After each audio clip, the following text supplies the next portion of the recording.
আসসালামু আলাইকুম দর্শক, সবাই কেমন আছেন? রাশেদাস কুকিং স্টুডিওর আরো একটি নতুন এপিসোডে আপনাদের সবাইকে ওয়েলকাম। আজকে আমি আপনাদের সঙ্গে একটি ভর্তা রেসিপি শেয়ার করব।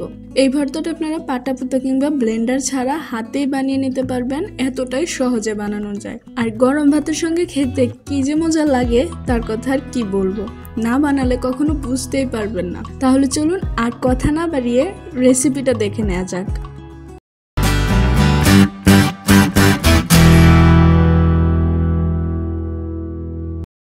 তো ভর্তা বানানোর জন্য আমি প্রথমে একটা কড়াইতে দিয়ে দিচ্ছি সরষের তেল। 2 টেবিল চামচের মতো সরষের তেল দিয়ে দিলাম আমি এখানে। এরপর আমি এখানে দিয়ে দিব আগে থেকে কেটে ধুয়ে রাখা 3টা কাঁকরোল। আমি আজকে অল্প করে ভর্তাটা বানাবো, তাই 3টে কাঁকরোলই নিয়েছি। তবে আপনারা বেশি বানাতে চাইলে অবশ্যই কাঁকরোল বাড়িয়ে দিতে পারেন। কাঁকরোলের মধ্যে স্বাদ মতো শুধুমাত্র লবণ দিয়ে দিলাম, ব্যাস। এবার চুলার আঁচটা লোতে রেখে কাঁকরোলটা ভেজে নিতে হবে।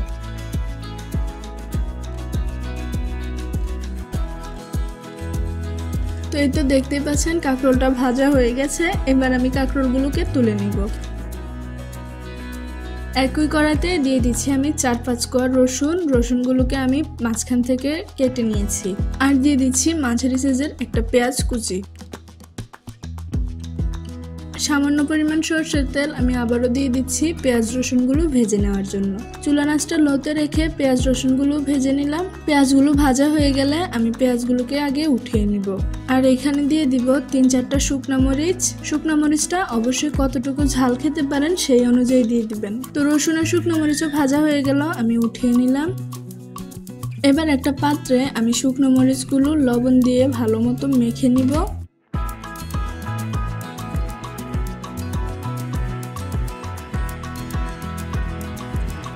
এরপর আমি এখানে দিয়ে দিব সামান্য কিছু কাঁচা পেঁয়াজ। এবার আমি এখানে আগে থেকে ভেজে রাখা পেঁয়াজ এবং রসুনটা দিয়েও ভালো মতো মেখে নিচ্ছি। পেঁয়াজ রসুন ভালো মতো মাখানো হয়ে গেলে আমি এখানে দিয়ে দিব ধনিয়া পাতা কুচি।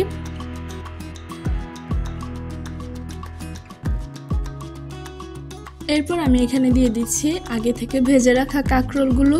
এইবার সবকিছু ভালো মতো একসঙ্গে মেখে নিতে হবে।